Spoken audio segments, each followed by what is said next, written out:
Thank you so much, and thank you for confirming that. Okay, I to my lecture today. Let me just confirm to you what we've done before now is basic review of statistics. Okay, something that you need to understand what we want to do. The main course actually start from here. Okay, linear regression. Okay, I want to welcome you to this class.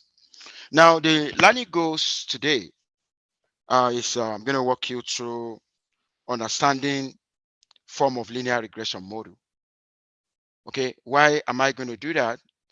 Because if I want to study relationship and you want to use a model, then you need to be able to understand what is a model specification. I'm going to walk you through that. Then I'm also going to walk you through how you can make a distinction between population regression model and what I call a fitted regression model. Okay, there are two different types of regression model. Then the last objective is how do we interpret the coefficients of the linear regression model. Okay, because the essence of applying statistical model, okay, is to solve a practical problem, right? And if we have succeeded in doing that, then we need some interpretation, okay, which I'm going to walk you through. Now let's get started. If I want to talk about fitting, characterizing relationship between two variables, why am I interested in characterizing relationship between two variables? Is because um, with the established relationship between them, if I have information about one, I can make a prediction about the other. Now, let me tell you this. If we want to do that, if we are only focusing on two variables, where one is dependent, the other one is independent, the one that is dependent, we're actually going to use a notation Y, and the one that is independent, we're going to use a notation X. Okay, and that is what I'm actually displaying now.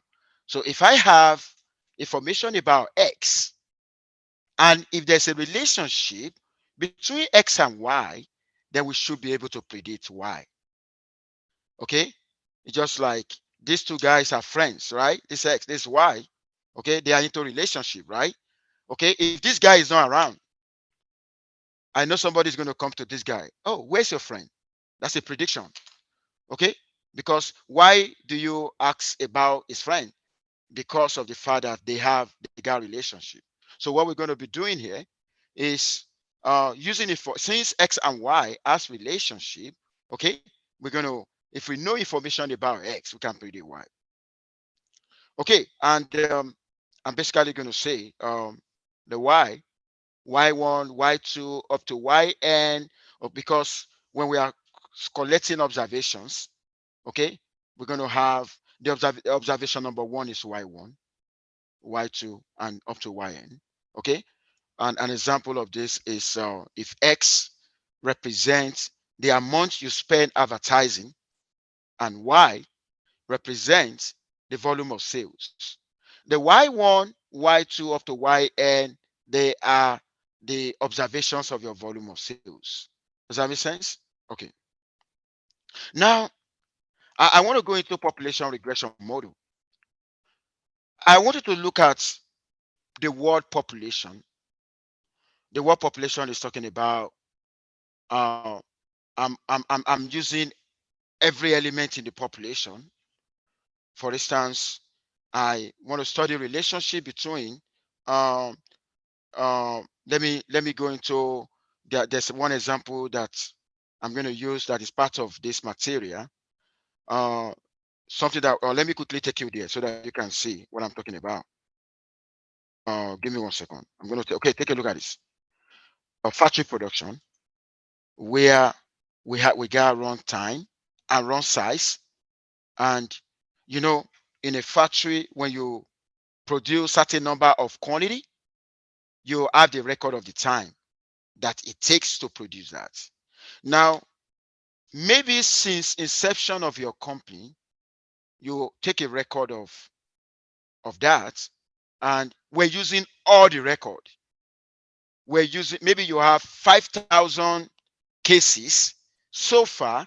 When I say 5,000 cases, I mean for the run time and for the run size, and we're using all of that.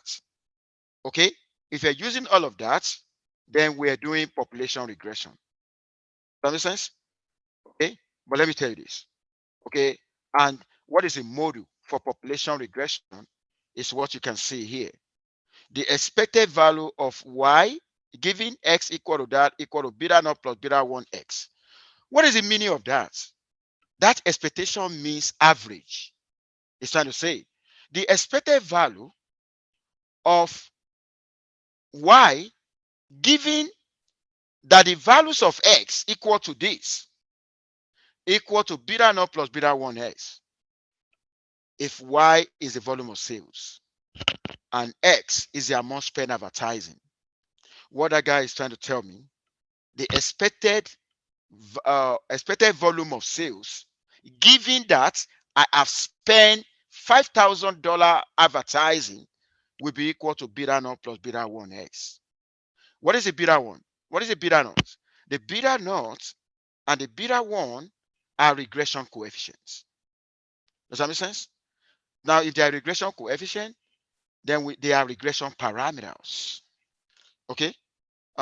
Give me 1 second. I'm actually going to connect to so that people online can also benefit from the explanation. Okay. Now, let me see. Okay. Let me first do something. On so that I will share.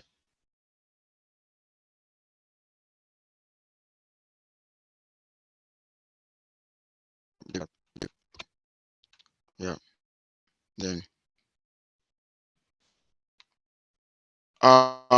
just of you online, can you confirm if you are still seeing what I projected?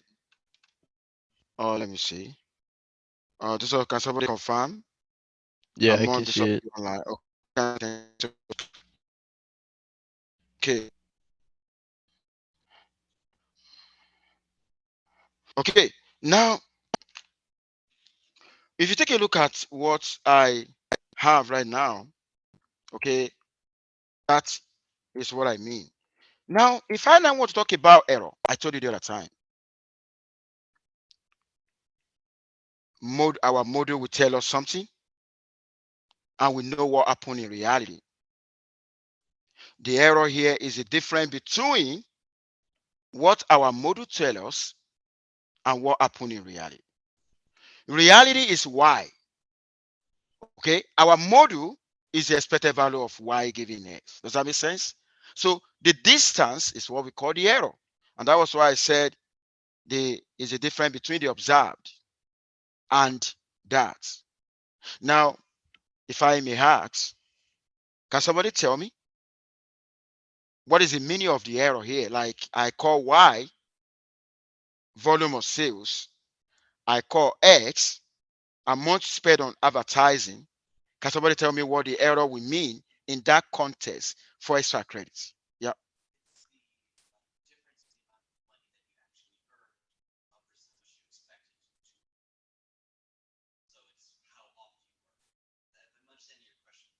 Okay. I'm gonna reframe my question. Y here is the volume of sales. Okay. X amount you spend advertising. Right. Now my question now, in that regard, what does error stand for?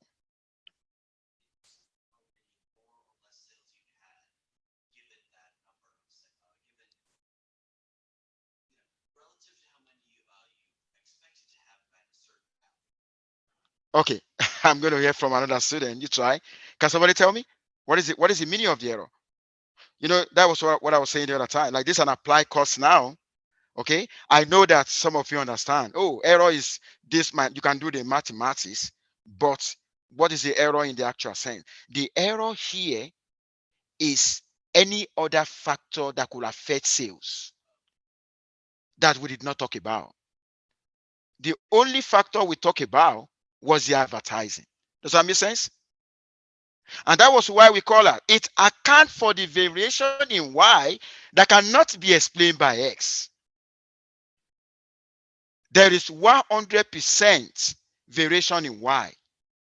It is not all of it that the model will explain. We're going to have what we call the unexplained variation. The unexplained variation is the error. Is other factor that could affect your sales other than advertising. Does that make sense to you now? That is what we mean. Okay, now, and that was why I said it does not depend on X. Error does not depend on X. The X here is the factor, is your intervention.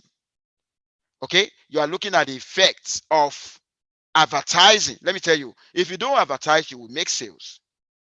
But why do you go into advertising?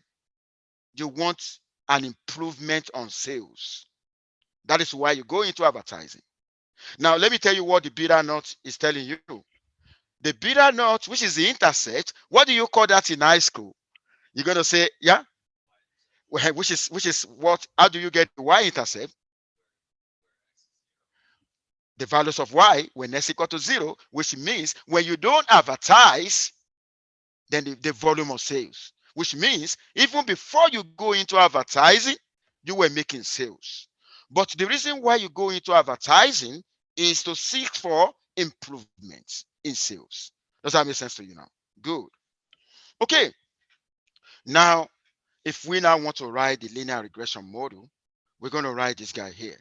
Y equal to beta naught plus beta 1 x plus the error, which means every statistical model has a deterministic component and a random component. Now, this is what I'm trying to talk about. So take a look at this guy. Okay, y equal beta naught plus beta 1s plus the error. Okay, this guy is the deterministic component. Deterministic component. Okay, this is the random component. The random component is the reason why our model is not perfect. Does that make sense? The reason why the model we fit is not perfect. And this side, we give the explained variation. And this guy is unexplained variation. And on here, you're going to have total variation. Okay? There's 100% variation around the dependent variable. It is not all the variation that your model will explain. Okay? So that's why you're going to have the explained and the unexplained. The unexplained is the error. And error can never be 0. It's like you want to ask question, right? Oh, you're good. Okay. Now, if you take a look at the beta naught plus the beta 1x, it is the conditional mean that we talk about. Look at that. The expected value of y given s equal to that is that. What are we talking about? This part. That is the expected value of y given s. That is the average. Which means what we talk about in life is more or less like on having an average knowledge of situation. So the contribution is on average. The contribution of x to y, okay, we're talking about average contribution, and that is the reason why this guy here is the same thing as the expected value of y given that. So this guy is what we call average. That we also call conditional mean. Conditional mean. Why is it conditional mean? the expectation of y given that. Okay, please take note. Now, when you take a look at this population regression model, we don't use that because we don't have resources to use all the data. We don't study every element in the population. But what are we going to use? We're going to use fitted. When you hear fitted regression model, it means I'm actually using this on sample. If I go like I show you a factory production example the other time, even though they have 5,000 cases, we're not going to use all of that. We're only going to take a sample of that. Now, I want you to see notation will change now. Look at the notation that we have for the fitted regression model. What do you see? Do you see a cap on E, right? You see a cap on E. You see a cap on beta naught, right? You see a cap on beta 1, right? That is the way we write a fitted model. Now, this is what happened. Do you know in exam? Do you know in exam? When I ask you to distinguish between a population regression model, the population regression model, I basically need you to write this for me. This is a population regression model. But if I ask you about fitted, like this is population regression model, okay, this is a fitted. The fitted is going to be this. What do you see on that? You see a cap equal this plus this. There's a difference between the two. Please take notes. Okay. Now, the fitted regression model, that is what we use in research. Because in research, what is the meaning of the fitted? Okay, it means we are using sample of data. We're not using the population of data. Does that make sense now? Now, I'm not going to be talking about error again here. I'm now going to be talking about residual. But in the actual sense, residual and error is the same. Except that we call it error when we're talking about population. We call it residual when we are dealing with a sample. Does that make sense to everyone? Now, what do you see? Look at the E. E as a what? A cap. When you see E with a cap, that is called residual. But if E does not have a cap, you call that error. Does that make sense? Please, we play a lot with notations. Okay? So, because if you don't get notation right, okay, there's going to be a problem. And that's what I'm trying to show you now. Okay? Even though so which means error is to the population, residual is to the sample. But whether residual, whether error, we're talking about a distance, right? If you take a look at this now, the distance between y and y cap. What is y? What is y cap? Y is the actual observation. Actual, like actual. Okay, actual observation. Okay, that is y. Y cap is a predicted observation. That is what your model predicts, right? The difference between what you observe, which is the actual, and the predicted is the residual. If the residual is small, what happens? If the residual is small, then your prediction is very close to reality. If your residual is so huge, what happened? Then it means we cannot trust your model that made a prediction. So in statistical analysis, we know that our model cannot give us exact reality, but we are trying to minimize the distance between the actual and the predicted. Does that make sense to you now? So if I want to know how good is a model, you know what we do in statistics? if we want to know how good is a model, then we're actually going to do analysis of residual. We're going to investigate residual. How large is the residual?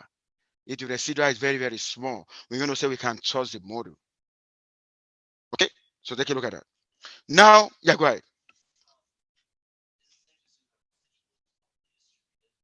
Yeah, we're coming to that, which means, which is going to be in another lecture material I prepared, I called Assumptions of Linear Regression Model.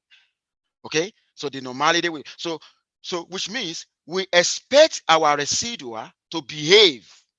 When residual behaves well, then it means it follows assumptions like it has to be normally distributed, it has to be in the, and so on like that. That we're still going to talk about. That's a good question. Okay, now you know what I want to do now. I really want to show you something here. When you make use of sample of data, and when you make use of the whole data. Okay. Now, if you take a look at what I'm trying to show you in the simulation, if you take a look at that, you know what I'm showcasing to you now is what we call a scatter plot. Has anybody heard about scatter plot? Okay, the scatter plot is a diagrammatical or a graphical way to you know to estimate the what is the intercept, what is the slope in case of when you are seeking relationship between two variables. All what you're just going to do is to plot y against s. Now, when you see the blue dotted line, okay, the blue dotted line is when I only use sample, and the the red solid line is when I use the population. Okay, now what can you see here? Then the line that is produced is not the same, but there is interception, right? If you take a look at that. Okay, so that is what I'm just trying to show you there, and you can see uh what we call the error. Okay, now there's something I want to see here. Most of the time, we don't have access to the entire population, and that is the reason why it will not be reasonable to go for population regression when you are seeking relationship between variables.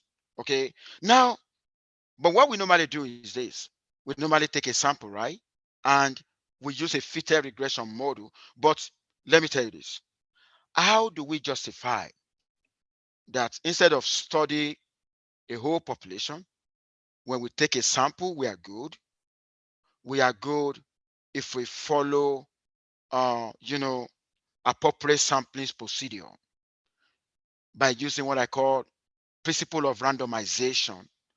When you want to choose your sample from the population, you need to give equal chance to every data point.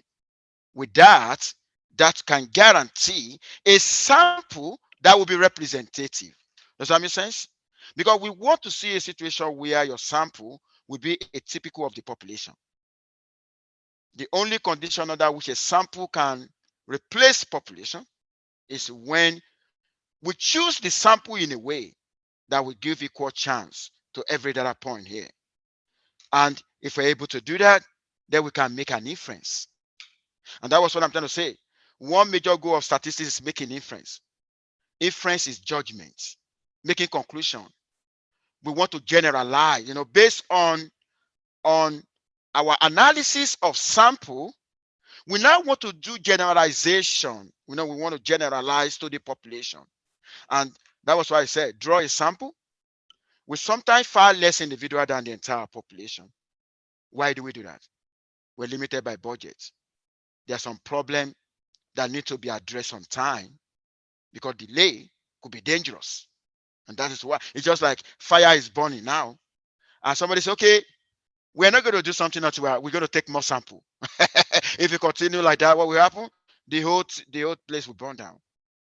So we need intervention on time, okay, apart from saving money. And that's why we take sample.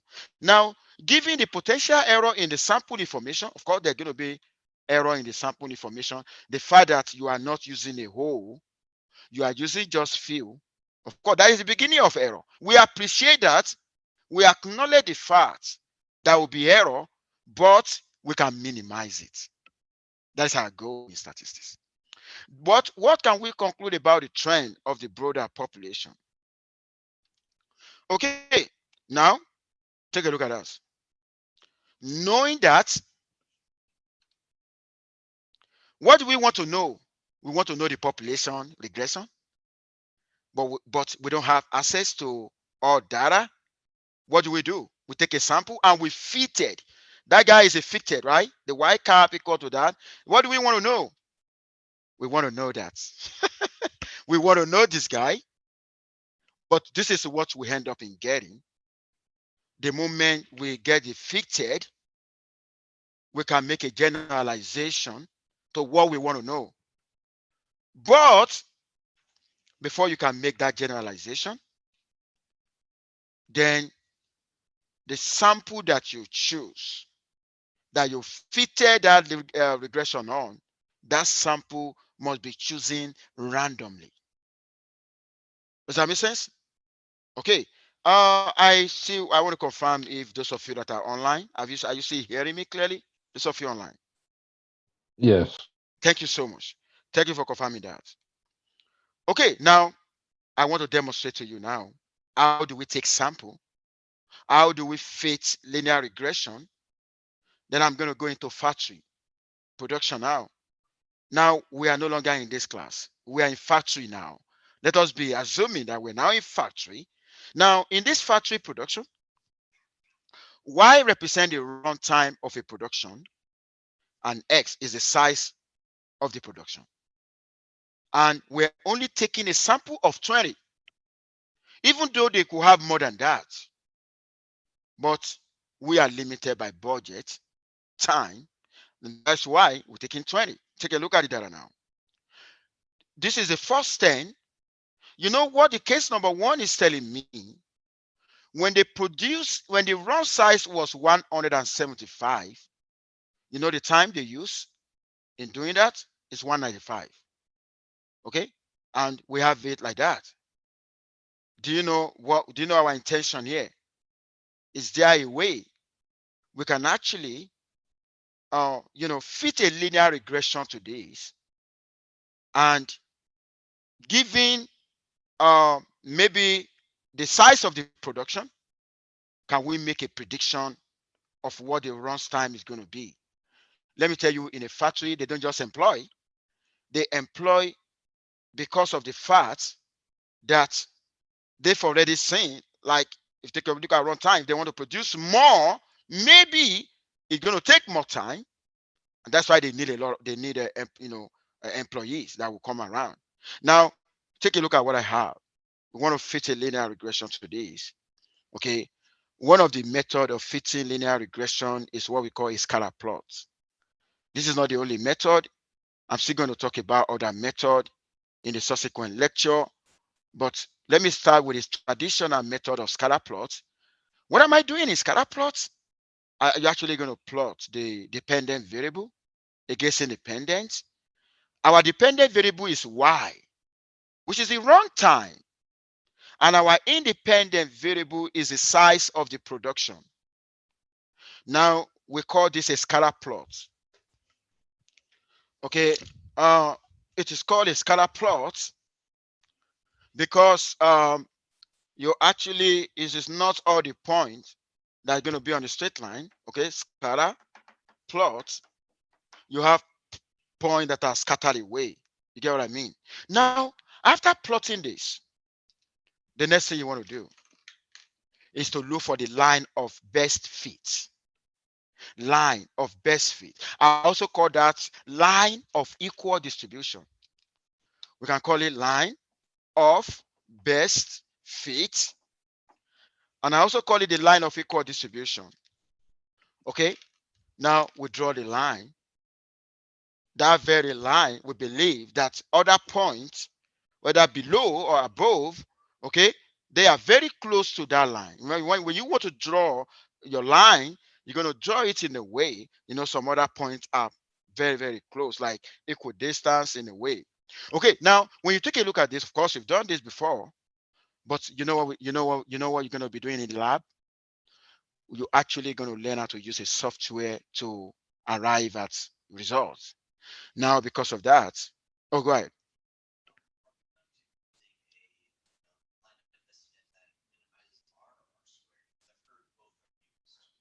Yeah, we're gonna be using the line of best fit that minimize the error.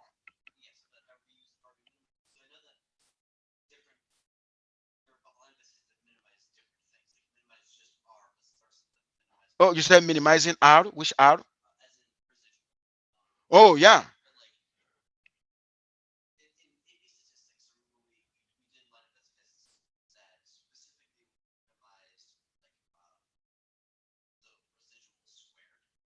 No, there's nothing like residual squared, but we have residual.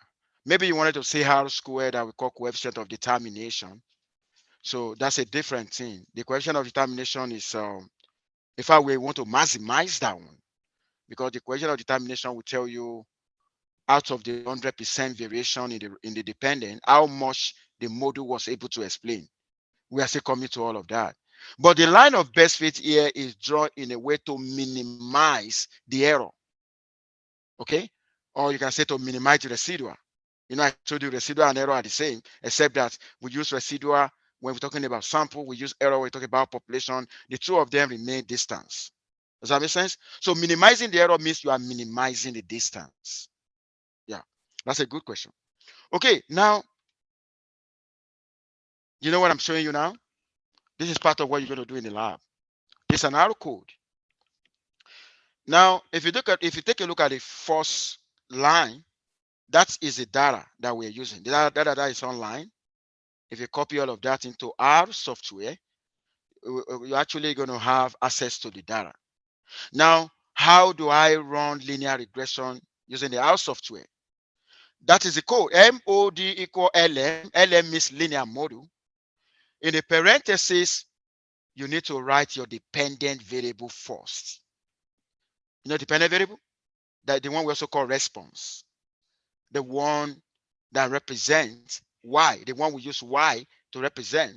Then do you see the run size?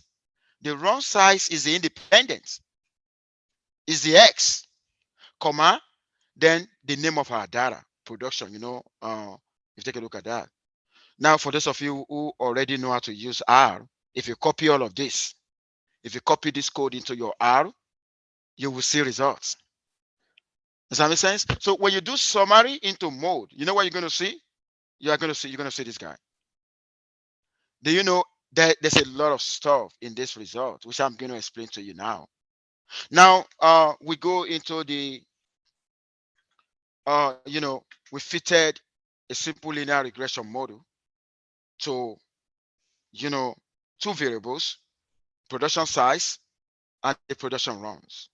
Now, the model that we fitted was actually y equal beta naught cap plus beta 1 cap x. Don't forget, this is the runtime,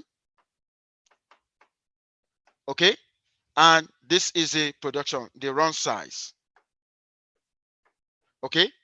So if I'm looking at the relationship between this guy and this guy, then we need to first get this and this.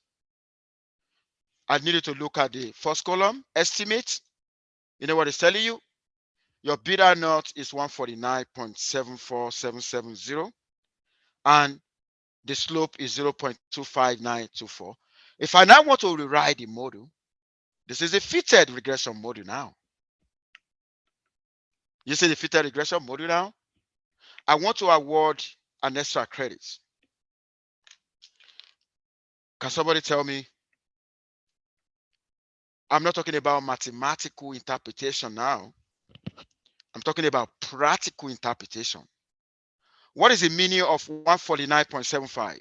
That intercept. What is the meaning for extra credit? Those of you online, can you hear me? Those of you online, can you hear me? Yes. Okay, I'm asking a question now because part of my principle, I award an extra credit. If somebody, you can use your extra credit toward assignment or toward midterm and the final exam.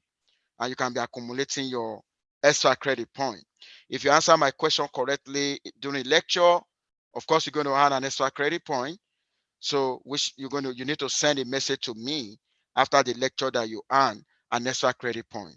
Now, I want to ask a question now. I want those in class and those online to also benefit. Now, this is my question. I think you can see what I projected, right? Are you guys seeing the runtime equal 149.75 plus 0.26 run size? Those of you online, do you see all of that I'm projecting? Yes. Okay, thank you. Now, this is my question to those in class and to those online. How can you interpret practically 149.75? Okay, I will listen to you. I will listen. Okay, go ahead.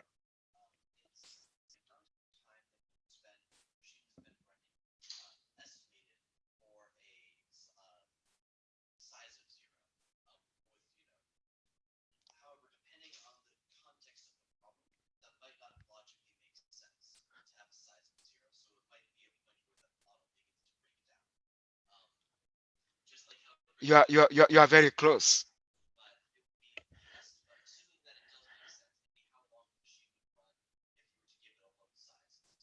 You are very close. I'll give you half points. Send me a message. You're gonna get half point. Can I listen to you? Okay. What about people online? Is there anyone who want to get an extra credit? I was trying to ask about a practical application or practical interpretation of 149.75. The intercept here. Anybody online? Go ahead. Which is a setup time. Look at me. When you go to a company, even though they have not produced anything, right? What about the preparation time? Where they're gonna, that is it. Send me a message for extra credit. So somebody answered the question correctly in class and said that's a preparation time, that's a setup time. Okay, so you guys are fantastic. So there is mathematical interpretation and there's a practical interpretation. So take a look at this. This is a mathematical interpretation of the intercept. Oh, when x equal to 0, the values of y will be 149. That's a mathematics. And somebody will say, what is the meaning of that? Does that make sense? But do you know what's going to make more sense to you? Is this. When we produce zero products, it takes 149 point that on average, which means that's a setup time. It is a setup time for the production. That is the reason why we are doing mathematics. Okay? Now, you see now we interpret the intercept now. Now, mathematically, how can we interpret the slope? Which I call basic interpretation. In this course, right? If I ask you to interpret, don't just give me basic, okay? That was why I'm showing you the basic interpretation and the specific interpretation. The specific interpretation is the interpretation that has to do with the question at hand, like the practical one. Now, let's look at the slope. Oh, mathematically we say when s increase by 1 unit, okay, the value of 0.26 increases. That means it increases by 0.26 on average. Why do I say increases? Because that's a positive slope, right? That's a mathematics. But how are we going to interpret this to the engineer? Like this company, they need our inputs. You understand what I mean? If you are telling them this, they're going to be looking at you like this. They don't understand what you're saying until you tell them this. Until you now tell them this, that now this is what you're going to tell them now. This is what they're going to understand. When we increase the size by one product, when they increase by one product, the running time increases by 0.26 minutes on average. They're going to say, okay, we get you now. Does that make sense to everyone? There's a difference between mathematical interpretation and a practical interpretation. What we need is a practical interpretation, even though it is a mathematical interpretation that will lead us to practical interpretation. Does that make sense to you now? Okay, you know what we're doing here? We are interpreting the regression coefficients. We are providing basic interpretation to the intercept. We are also providing practical interpretation to the intercept. We are doing all of that to the slope as well. Take a look at that. Okay, which is what I have for you today. You know, what I have for you today is just showing you how to specify linear regression model to characterize relationship between two variables with an attempt to make a prediction of one variable from the other. But before we can do that, we need to first estimate what's our beta naught, what's our beta 1. I mean the intercept and the slope. And what we've done now is interpretation. But you know what? We have not evaluated whether the model is fantastic, which is what we're going to do next. What we want to do next is, what are the assumptions? What are the conditions under which I can trust this model? Let me just use this opportunity to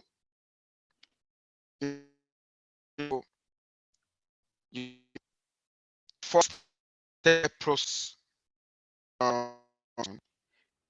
First steps when you are when you are doing statistical analysis, particularly when you are trying to fit relationship to variables. We got 4-step process. Number 1, specification of model. Today, I specify my model, my linear regression model. I show you the components in the model, right? I show you the difference between the population regression model and a fitted regression model. The population regression model is what we apply on the population of data, while the fitted regression model is the one you apply on the sample. And I was able to walk you through the difference between residual and error. Residual is to the sample, error is to the population, which they are talking about the difference between what your model predicts and what you observe. Now, number 1 is the model specification, like I said, in the first step process. Number 2 is estimation of parameters. Today, I walk you through estimation of parameters. Like, how do we, when I say estimation of parameters, like getting the beta naught, getting the beta 1. Does that make sense? That's what we mean. But there's something we have not done, which is step number 3, evaluating a model. Okay, model evaluation. Model evaluation. You know, in a model evaluation is when you subject your model to diagnostic testing. Is this model good or not? And you know what we do in model evaluation? That's what we're going to do tomorrow. In model evaluation, we investigate whether assumptions underlying the use of the models are met. What are the assumptions? And those assumptions revolve around the error. Assumptions of normality, assumptions of linearity, assumptions of constant variance, absence of outliers, and so on like that. That's what we're going to do tomorrow. A model is as good as assumption put into a model. You know what make a model to be good? When all assumptions hold. If any of the assumptions is violated, you cannot trust your model. And that is the reason why at times it looks as if our model is failing us. our model is not failing us. We are the one that we forget to check whether assumption hold. Does that make sense now? And after that, you know what we're going to do? When all assumption hold, what will be the next thing? The next thing is we're going to use the model to predict. Then the recommendation from the model will form part of our policy formulation. We don't want to take a decision that we're going to regret. And that is the reason why model evaluation is very, very important. So what we're going to do next is checking whether assumptions underlying the use of linear regression model hold. Any question? If there's anyone in this class who doesn't understand what we've been doing practically, oh, go ahead. Okay, the number one is specification of your model. You specify your model. Number two, estimation of parameters in the model. Number three, evaluation of the model. The evaluation of the model is what we want to do tomorrow, where we investigate whether assumptions hold. Then the last thing now is just going to be, okay, use your model, make inference, make a judgment. Don't rush to judgment unless you have already verified that your model is going to do a great job. Any question? Any other question? Okay, before I go, if there's anyone who is struggling in this class, like I'm actually calling this a first class today. You know why? This class is the one we did today is where this course starts from. What we've been doing the other time is just to refresh your memory because the knowledge of the basic will also be used in this course. So the whole thing, the main thing starts today. Does that make sense to everyone now? And if there's anyone who cannot ask question now and the person is struggling, please meet with me during my office hour. I conduct office hour on Zoom, and I also conduct that in person. The information is actually shared in the syllabus. Okay, make sure you stay safe and have a lovely day. Bye for now, everyone.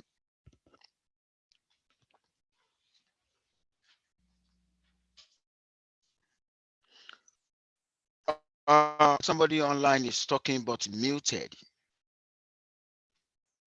Is Kate want to say something? I can see you are talking, but you're kind of muted. You want to ask question?